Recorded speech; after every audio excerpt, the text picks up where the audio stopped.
Not only is Fortaleza one of Brazil's largest cities, but it is also regarded as one of the most dangerous cities in the entire country. Now, I visited Fortaleza for over 2 weeks in July 2025, and so in this video I'm going to discuss whether Fortaleza really is one of the world's most dangerous cities, or whether in fact Fortaleza is a secret hidden gem that you should all plan to visit. Now, as you can gather from these clips here in Fortaleza, the city is certainly not the Gaza Strip. You're going to see families and couples and old people walking down the promenade at the beach, having a good time, not too concerned about their safety. But as you can tell from a quick Google search, the homicide rate in Fortaleza is high, and that's because some neighborhoods of the city are pretty dangerous and are known for gang violence. So let's break down where you should stay versus where you should not really stay. So essentially, if you stay anywhere in this black region that I've circled here,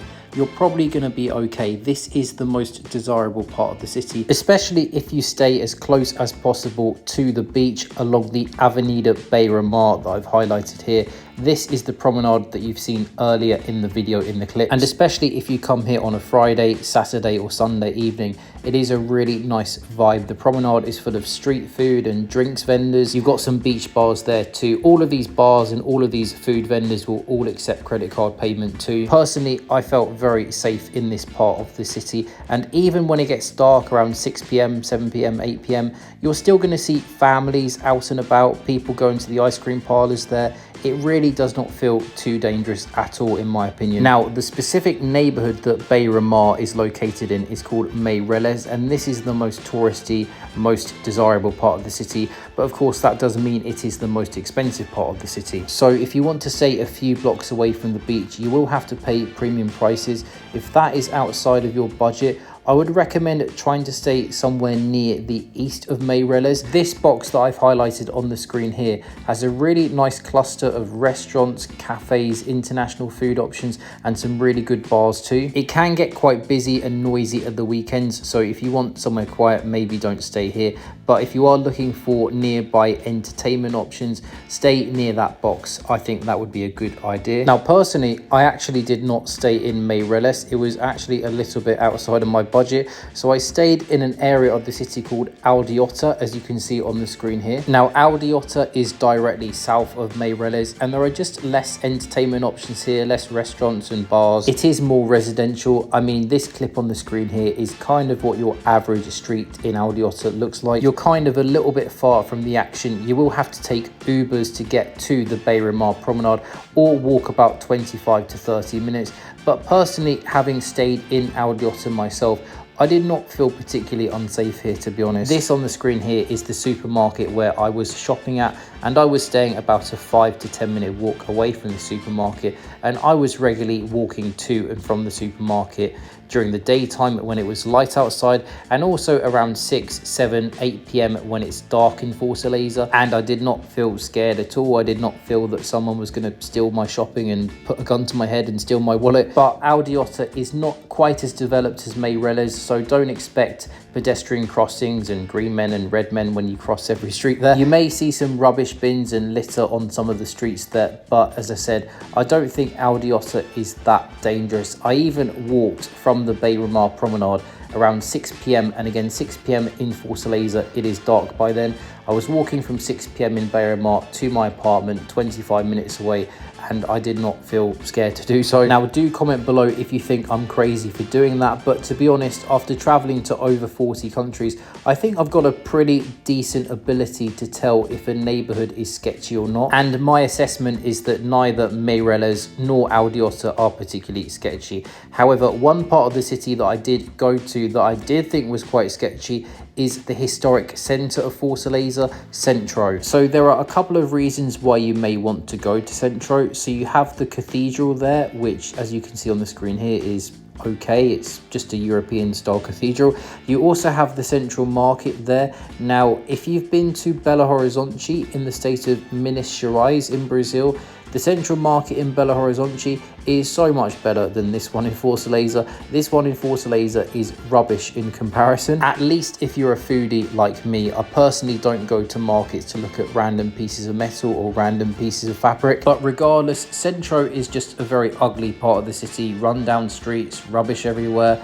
old buildings that have not been maintained. Kind of reminds me of Asuncion, Paraguay Centro. A lot of these Centros in Latin America are just basically left to rot. But if you do come to Centro on a Saturday, you may be lucky like me and get to see the party women on the party bus, as you see here. However, I would personally not recommend staying in Centro for the reasons that I mentioned. Now, other than Aldeota, Meireles and Centro, there is another part of Fortaleza that you could be potentially checking out when you come to Fortaleza, and that is the Praia do Futuro area. So you can take an Uber to this beach during the daytime. It is a really long stretch of coastline. There are a couple of bars and restaurants scattered throughout the beach, but there aren't too many options for food and drink there, to be honest. Even though the beach here is quite nice, I would not recommend staying at Praia do Futuro because this area of the city is known to be quite rough, especially at night time. Additionally, if you go a little bit south along the coastline, there is another beach as well, Praia da Sabiaguaba,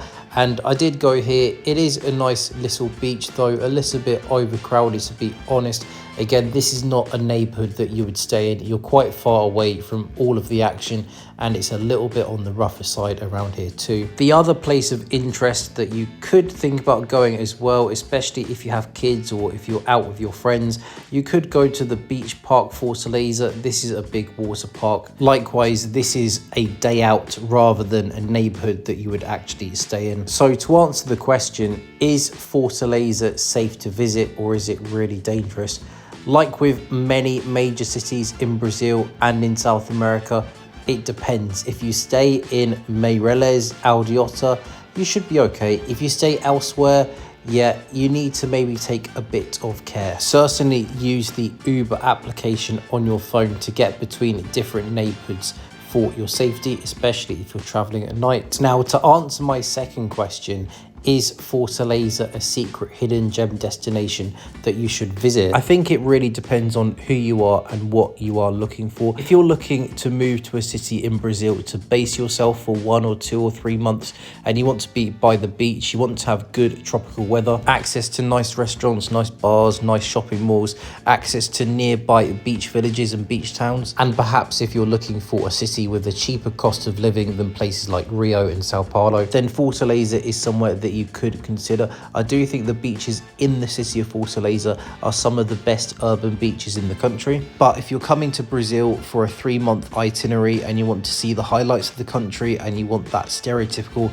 Brazilian vibrancy and atmosphere, I probably would skip Fortaleza. Other than going to the beaches and having some food and drink, there isn't really too much going on. You would have to befriend some locals to really know what is going on in the city. Furthermore, if you have been to Rio and you know you like the vibe and energy of Rio, don't come to Fortaleza expecting it to be like a Rio 2.0. Fortaleza is a lot more slower and a lot less exciting than Rio. I should finally add though that Fortaleza is the jumping point to get to the beach town of Jericoacoara. Jericoacoara is a famous holiday destination and it is also very popular for windsurfing too. You do need a transfer though to get to Jericoacoara because you're only allowed in the national park by a transfer. So I have put links below in the description and the comment section of this video to where you can book your transfer from Fortaleza to Jericoacoara and vice versa. If you want to see my full travel guide on Jericoacoara, you can click the subscribe button and then you can head over to my playlist for Jericoacoara and watch this video here, 5 things you must know before you visit Jericoacoara. But back to Fortaleza, do let me know if you have visited Fortaleza in the past. Let me know your thoughts on the city. Also, if you're planning to come to Fortaleza soon, let me know in the comments below. I do hope you have found today's video interesting and helpful. Make sure you click the like button if you have and do subscribe to the channel.